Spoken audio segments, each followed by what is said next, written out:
എല്ലാവർക്കും നമസ്കാരം. മയച്ചാറ്റിലേക്ക് സ്വാഗതം. ഉത്രം നക്ഷത്രക്കാർക്ക് സമ്പൂർണ്ണ വർഷഫലം, അതായത് വിഷുഫലം എങ്ങനെയാണെന്ന് നോക്കാം.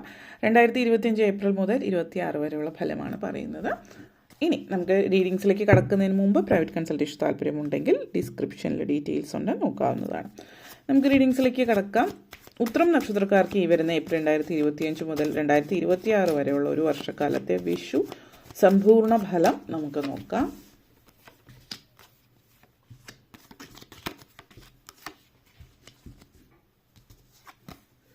ആദ്യം തന്നെ ലവേഴ്സ് എനർജി, ഹെർമിറ്റ് എനർജി, വളരെ സ്മൂത്ത് ആയിട്ടുള്ള ഒരു energy. 8 of cups, queen of cups, വളരെ പോസിറ്റീവ് എനർജിയാണ്. Ace of pentacles energy and 2 of cups energy. നിങ്ങളെ സംബന്ധിച്ചിടത്തോളം ഇവിടെ പറയാനുള്ള ഏറ്റവും നല്ല വാക്ക് എന്ന് പറയുന്നത് സമാധാനം. ഈ ഒരു വർഷം എന്ന് പറയുമ്പോൾ സമാധാനത്തിൻ്റെ വർഷമാണെന്ന് തന്നെ പറയാം. First lovers and ace of pentacles എനർജിയാണ്. അപ്പോൾ ഈ ഒരു എനർജി സൂചിപ്പിക്കുന്നത് നിങ്ങളുടെ കുടുംബജീവിതത്തിൽ അടുത്തിടയ്ക്കായിട്ട് പ്രശ്നങ്ങളും വഴക്കുകളൊക്കെ ആണെങ്കിൽ പ്രശ്നങ്ങളും വഴക്കുകളൊക്കെ മാറി സമാധാനവും സ്വസ്ഥമായിട്ടുള്ള ഒരു ജീവിതം നയിക്കാൻ പറ്റുന്ന ഒരു അവസരമാണ് നിങ്ങളെ സംബന്ധിച്ചിടത്തോളം സൂചിപ്പിക്കുന്നത്. വളരെ പോസിറ്റീവായിട്ടുള്ള ഒരു എനർജിയാണ്. ഈ ഒരു എനർജി എന്ന് പറയുന്നത് നിങ്ങൾ തമ്മിലുള്ള പ്രശ്നങ്ങളും കാര്യങ്ങളും വഴക്കുകളും ഒത്തുതീർപ്പാകുന്നുണ്ട്. ഇപ്പോൾ ഡിവോഴ്സിൻ്റെ വക്കിൽ വരെ എത്തി നിൽക്കുന്നവർ തിരിച്ച് വീണ്ടും ഒരുമിച്ച് ചേരാനുള്ള സാഹചര്യം ഈ ഒരു വർഷക്കാലം സൂചിപ്പിക്കുന്നുണ്ട്. അത്ര പോസിറ്റീവായിട്ടുള്ള ഒരു എനർജിയാണ് ഇതിവിടെ സൂചിപ്പിക്കുന്നത്. പുതിയ പുതിയ ഫ്രണ്ട്ഷിപ്പുകൾ, യൂണിറ്റി സൂചിപ്പിക്കുന്നുണ്ട്. അപ്പോൾ വിവാഹം കഴിക്കാത്തവരാണെങ്കിൽ വിവാഹ സാധ്യതയുണ്ട്. ഒരു യൂണിറ്റിയാണ്. ഒരു പക്ഷേ ഒരു പ്രണയം വിവാഹത്തിലേക്ക് കലാശിക്കുന്നതാവാം, അല്ലെങ്കിൽ ഒരു ബിസിനസ് സാധ്യതയുണ്ട്. കാരണം ഒരു പാർട്ട്ണർഷിപ്പാണ് ഇവിടെ. ഒന്നുകിൽ പ്രണയത്തിലായിട്ടുള്ള ഒരു വിവാഹത്തിലേക്ക് വരുന്നു, ലൈഫ് പാർട്ട്ണർ ആയിരിക്കാം, അല്ലെങ്കിൽ ബിസിനസ് പാർട്ട്ണർ, ആ ഒരു രീതിയിലും ആവാം സൂചിപ്പിക്കുന്നു. ഹെൽത്തി ആയിട്ടുള്ള ഒരു ബൗണ്ടറി ക്രിയേറ്റ് ചെയ്യാൻ പറ്റുന്നതായിട്ടും സൂചിപ്പിക്കുന്നുണ്ട്. ഇവിടെ അത് സൂചിപ്പിക്കുന്ന ചില ആളുകൾ വിവാഹ ജീവിതത്തിൽ മറ്റുള്ളവരുടെ അനാവശ്യമായിട്ടുള്ള ഇടപെടലുകൾ അവർക്ക് വളരെയധികം നിങ്ങളുടെ ജീവിതത്തെ അടുത്തിടയ്ക്കായിട്ട് കുറച്ച് ബാധിക്കുന്നുണ്ട്. ചിലപ്പോൾ മറ്റുള്ളവർ സുഹൃത്തുക്കളായിരിക്കാം, മാതാപിതാക്കൾ തന്നെ ആയിരിക്കാം. അവരുടെ അനാവശ്യമായിട്ടുള്ള നിങ്ങളുടെ ജീവിതത്തിലൂടെ ഇടപെടൽ നിങ്ങളെ നെഗറ്റീവായിട്ട് ബാധിക്കുന്നതായിട്ട് സൂചിപ്പിക്കുന്നുണ്ട്. അത് ഏത് തരത്തിലാണ് നിങ്ങളത് അഫക്റ്റ് ആവുന്നത് എന്നുള്ളത് നിങ്ങൾ മനസ്സിലാക്കുകയും നിങ്ങൾ ഒറ്റയ്ക്ക് മാറി താമസിക്കുന്നതോ അതുപോലുള്ളൊരു സാഹചര്യമാവാം സൂചിപ്പിക്കുന്നത്. അങ്ങനത്തെ ഒരു എനർജിയാണ്. ഗ്രോത്ത് കാണിക്കുന്നുണ്ട് ലൈഫിൽ ഇൻ ജനറൽ. ഗ്രോത്ത് അത് ഒരു പക്ഷെ ഒരു പ്രഗ്നൻസി ആയിരിക്കാം, ഒരു നെക്സ്റ്റ് ലെവലിലേക്ക് പോകുന്നു ആ ജീവിതത്തിൽ. അതേപോലെ തന്നെ സാമ്പത്തികമായിട്ടുള്ള കാര്യങ്ങളെ സംബന്ധിച്ചിടത്തോളം പറയുകയാണെങ്കിൽ പുതിയൊരു അടിത്തറ, സാമ്പത്തികമായിട്ടുള്ള ഒരു പുതിയ അടിത്തറ ഉണ്ടാകുന്നുണ്ട്. അപ്പോൾ അതൊരു പക്ഷേ ഇപ്പോൾ ജോലിയുള്ള ആളുകളാണെങ്കിൽ പുതിയൊരു സ്ഥാപനം തുടങ്ങുന്നതായിരിക്കും. ഇപ്പോൾ നിങ്ങളെന്തെങ്കിലും വീട് വാങ്ങിച്ചിട്ട് അത് വാടകയ്ക്ക് കൊടുക്കുന്നു, അല്ലെങ്കിൽ ചെറിയ രീതിയിലുള്ളൊരു ബിസിനസ്, ഇപ്പം എയർബിഎൻബിയോ അല്ലെങ്കിൽ അതുപോലുള്ള ബിസിനസ്സുകളോ, അല്ലെങ്കിൽ ഹോം മെയ്ഡ് ആയിട്ടുള്ള എന്തെങ്കിലും കാര്യങ്ങളുടെ ബിസിനസ്സുകളായിരിക്കാം. ന്യൂ വെഞ്ചേഴ്സ്, ന്യൂ ഐഡിയാസ്, പുതിയ കാര്യങ്ങൾ സൂചിപ്പിക്കുന്നുണ്ട്. പുതിയതായിട്ട് എന്തെങ്കിലും ബിസിനസ്സും ഒക്കെ തുടങ്ങുന്ന സാഹചര്യം, പുതിയൊരു ഫൗണ്ടേഷൻ കാണിക്കുന്നുണ്ട്. അപ്പോൾ ഇത് ചില ആളുകളെ സംബന്ധിച്ചും ഒരു ന്യൂ ഫൗണ്ടേഷൻ ബിസിനസ്സിലായിരിക്കാം, അല്ല എങ്കിൽ നിങ്ങളുടെ ലൈഫിൽ തന്നെ ഒരു പുതിയ ഫൗണ്ടേഷനാണ് എന്നുള്ള രീതിയിൽ പറയാം.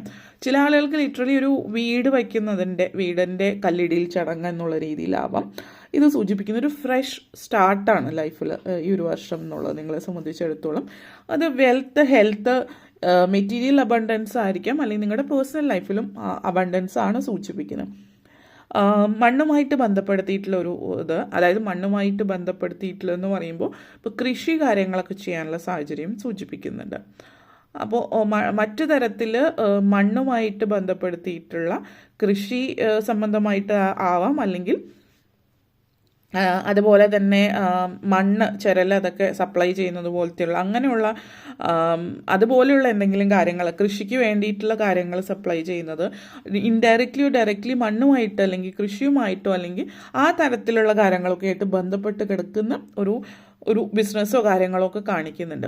എന്തായാലും വളരെയധികം മനസ്സിന് തൃപ്തി തരുന്ന തരത്തിലുള്ള ഒരു കാര്യം, ഒരു കാര്യമില്ല, മനസ്സിൽ തൃപ്തി തരുന്ന കാര്യങ്ങൾ നിങ്ങളുടെ ജീവിതത്തിൽ സംഭവിക്കുന്നുണ്ട്. ഇപ്പോൾ പേഴ്സണൽ ലൈഫിൽ ഒരു പക്ഷേ അത്ര നല്ലതല്ല, പക്ഷേ കരിയർ നല്ലതായിട്ടുള്ളവർക്കാണെങ്കിൽ പേഴ്സണൽ ലൈഫും ബെറ്റർ ആവുന്നു, അല്ലെങ്കിൽ കരിയർ ബെറ്റർ അല്ല പേഴ്സണൽ ലൈഫ് നല്ലതാണെങ്കിൽ കരിയറും ബെറ്റർ ആവുന്നു. അങ്ങനെ എല്ലാ മേഖലയിലും ഒരു നല്ലൊരു അവസ്ഥയിലേക്ക് നിങ്ങൾ എത്തുന്ന സാഹചര്യമാണ്. അതേപോലെ ഹെർമിഡ് ആൻഡ് ക്യൂൻ ഓഫ് കപ്സ് എനർജിയാണ്. അപ്പോൾ നേരത്തെ പറഞ്ഞ പോലെ മനസ്സമാധാനവും സ്വസ്ഥതയുള്ള ഒരു ജീവിതത്തിലേക്കാണ് നിങ്ങൾ കടക്കുന്നത്. അപ്പോൾ സമാധാനവും സ്വസ്ഥതയും എന്ന് പറയുന്നത് ജീവിതത്തിൽ അനിവാര്യമായിട്ടുള്ള കാര്യമാണ്. അപ്പോൾ ഇവിടെ നിങ്ങളൊന്ന് ചിലപ്പോൾ നിങ്ങൾ കുറച്ചുകൂടി ആധ്യാത്മികമായിട്ടുള്ള കാര്യങ്ങൾ, ആത്മീയവും ആധ്യാത്മികമായിട്ടുള്ള കാര്യങ്ങളിലേക്കൊക്കെ കൂടുതൽ ഇറങ്ങി ചെല്ലുന്നത്, കൂടുതൽ നിങ്ങളുടെ ഉള്ളിൽ തന്നെ നിങ്ങളെ തന്നെ നിങ്ങൾ മനസ്സിലാക്കാനായിട്ട് ശ്രമിക്കുന്നു എന്നുള്ളതാണ് സൂചിപ്പിക്കുന്നത്. നിങ്ങൾ ഇപ്പോൾ ആത്മീയ കാര്യങ്ങളിൽ നിന്ന് വിട്ടു നിൽക്കുന്ന ഒരു വ്യക്തിയാണ്. ഇപ്പോൾ പലരും ആത്മീയതയിൽ നിന്ന് മാറിപ്പോകുന്നത് ജീവിതത്തിലുണ്ടാകുന്ന പല പ്രശ്നങ്ങളും ജീവിതത്തിലെ പ്രാരബ്ധങ്ങളിലൊക്കെ നിന്നും ഉള്ളത് കൊണ്ടാവാം. അപ്പോൾ ഇവിടെ നിങ്ങൾ കുറച്ചുകൂടി സ്പിരിച്വലി കണക്റ്റഡ് ആവുന്നു എന്നുള്ളതാണ് സൂചിപ്പിക്കുന്നത്. ഒരു സ്പിരിച്വൽ അവേക്കണിങ് ഉണ്ടാകുന്നുണ്ടാവും. ചില ആളുകൾക്ക് സ്പിരിച്വലി കണക്റ്റഡ് ആകുന്നുണ്ട് കൂടുതലും. അതേപോലെ നിങ്ങളെ തന്നെ മനസ്സിലാക്കുന്ന ഒരു സിറ്റുവേഷൻ എന്നുള്ള രീതിയിലും ആവാം ഇത് സൂചിപ്പിക്കുന്നത്. പലർക്കും സ്വയം ഞാൻ എന്ന് പറയുന്ന വ്യക്തി എന്ന് പറഞ്ഞാൽ ഞാൻ എന്നെല്ലാവരും പറയുന്നുണ്ടെങ്കിലും നിങ്ങൾ ആരാണ് എന്നുള്ളത് ചോദിക്കുമ്പോൾ നിങ്ങൾക്ക് സത്യസന്ധമായിട്ട് അത് നിങ്ങൾ ചോദിക്കുമ്പോൾ പലരും പറയും ഞാനൊരു എഞ്ചിനീയർ, ഡോക്ടർ, അല്ലെങ്കിൽ ഞാൻ ഇന്ന ആൾ എന്ന് പറയുന്നത്. എല്ലാവരും അവരെ കണക്ട് ചെയ്യുന്നത് ചിലപ്പോൾ അവരുടെ കരിയറോ അല്ലെങ്കിൽ വിദ്യാർത്ഥികളാണെങ്കിൽ ഞാനൊരു സ്റ്റുഡൻറ്റ് അല്ലെങ്കിൽ ഇന്ന ആളുടെ മക്കൾ, ആ ഒരു രീതിയിൽ നിങ്ങൾ എന്നുള്ളൊരു വ്യക്തി, നിങ്ങളുടെ ഇൻഡിവിജ്വൽ ഐഡൻറ്റിറ്റി അത് പലർക്കും അറിയില്ല എന്നുള്ളതാണ്. അപ്പോൾ അത് മനസ്സിലാക്കുന്ന ഒരു സമയം എന്ന് പറയാം കുറച്ച് ഇൻറ്റ്യൂട്ടീവ് ആവുന്നുണ്ട് പലരും. നിങ്ങൾ വളരെയധികം പല വരാൻ പോകുന്ന കാര്യങ്ങൾ അല്ലെങ്കിൽ നിങ്ങൾ കുറച്ചുകൂടി കണക്റ്റഡ് ആവുന്നു സ്പിരിച്വലി എന്നുള്ളതാണ്. അപ്പോൾ അത് ഇമോഷണലി വളരെ ജീവിത സാഹചര്യങ്ങളിൽ നിന്നൊക്കെ പഠിക്കുന്ന കാര്യങ്ങൾ പലതും പഠിക്കേണ്ടുന്ന കാര്യങ്ങളൊക്കെ പഠിക്കുന്നു എന്നുള്ളതാണ്. പൊതുവെ നിങ്ങൾ ശീലിപ്പിച്ചിട്ടുള്ളത് നിങ്ങളുടെ ഇമോഷൻസ് സപ്രസ് ചെയ്യുക എന്നുള്ളതാണെങ്കിൽ ഇമോഷൻസ് സപ്രസ് ചെയ്ത് വയ്ക്കാതെ അത് മറ്റുള്ളവരോട് അത് ഹാർഷായിട്ട് പറയാതെ വളരെ മിതമായിട്ട് കാമായിട്ട് ഇങ്ങനത്തെ ഫീലിങ്സ് ആണ് നിങ്ങൾ ഫീൽ ചെയ്യുന്നത് വ്യക്തമായിട്ടും ഒന്നെങ്കിൽ ദേഷ്യപ്പെട്ടിട്ടോ കരഞ്ഞോ ആ രീതിയിൽ പറയാതെ പോസിറ്റീവായിട്ട് പറയാൻ ശ്രമിക്കുന്നു എന്നുള്ളതാണ് ആ ഒരു എനർജിയാണ്. അതേപോലെ തന്നെ ഹെർമിഡ് and 2 of souls energy connections ആണ്. ഇത് സൂചിപ്പിക്കുന്നത് നിങ്ങളുടെ ലൈഫിൽ നിങ്ങളുടെ എയിം എന്താണ് എന്നുള്ളത് നിങ്ങൾ മനസ്സിലാക്കുന്നു. ഇപ്പോൾ നേരത്തെ പറഞ്ഞ പോലെ തന്നെ നിങ്ങൾ ആരാണെന്ന് ആദ്യം മനസ്സിലാക്കുന്നു.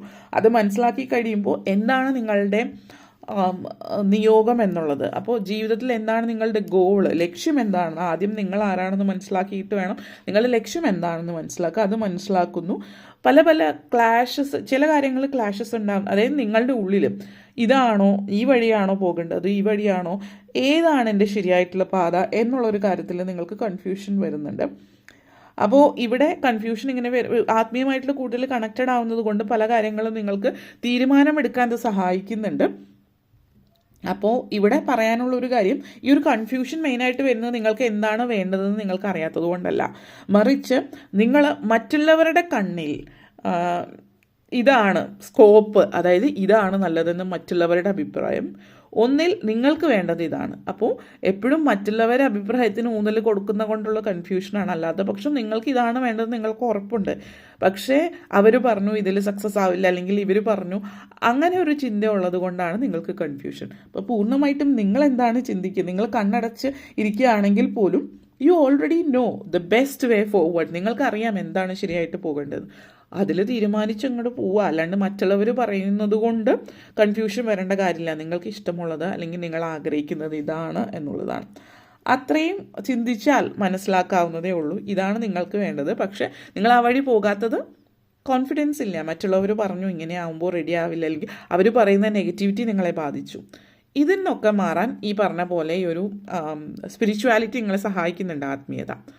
അതേപോലെ തന്നെ 8 of cups and ace of pentacles എനർജിയാണ്.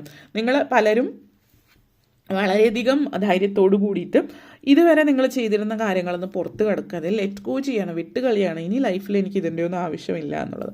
അപ്പോൾ ഒരു പരിധിയിൽ അല്ലെങ്കിൽ ഒരിടത്ത് നിങ്ങൾക്ക് ഇങ്ങനെ ഒരു കൺഫ്യൂഷൻ വരുന്നുണ്ടെങ്കിലും മറ്റൊരിടത്ത് നിങ്ങൾ സ്ട്രോങ് ആവുകയാണ്. ഈ മെഡിറ്റേഷൻ വളരെയധികം പ്രാധാന്യമുള്ളൊരു കാര്യമാണ്. മെഡിറ്റേഷനോ യോഗ അതല്ലെങ്കിൽ പ്രാർത്ഥനകൾ, അത് മറക്കാതെ ചെയ്യാം. അത് നിങ്ങൾക്ക് സഹായകരമായിരിക്കും ഡിസിഷൻ എടുക്കാൻ. അപ്പോൾ ഇവിടെ ചില സമയങ്ങളിൽ നിങ്ങൾക്ക് കൺഫ്യൂഷൻ വരുന്നുണ്ടെങ്കിലും നിങ്ങൾ പൂർണ്ണമായിട്ടും സജ്ജനാണ് ആ ഒരു തീരുമാനമെടുക്കാൻ. അതായത് ഇതെനിക്ക് വേണ്ട എന്ന് പറഞ്ഞ് പൂർണ്ണമായിട്ടും അതിൽ നിന്ന് മാറി ഇതാണ് ഞാൻ തിരഞ്ഞെടുത്തത് ധൈര്യമായിട്ട് മുന്നോട്ടേക്ക് പോകാനുള്ള സാഹചര്യം. അതിന് വീട്ടമ്മമാരായാലും റിട്ടയറീസ് ആണെങ്കിലും സ്റ്റുഡൻസ് ആണെങ്കിലും എല്ലാവർക്കും ഇത് ബാധകമാണ്. ഓക്കെ, ഇത്രയും കാര്യങ്ങളാണ് പറയാനുണ്ടായിരുന്നത്. നിങ്ങൾക്ക് ഈ വീഡിയോ ഇഷ്ടപ്പെട്ടുവെങ്കിൽ ലൈക്ക് ചെയ്യാനും ഷെയർ ചെയ്യാനും കമൻറ്റ് ചെയ്യാനും സബ്സ്ക്രൈബ് ചെയ്യാനും മറക്കരുത്. എല്ലാവർക്കും നന്ദി, നമസ്കാരം.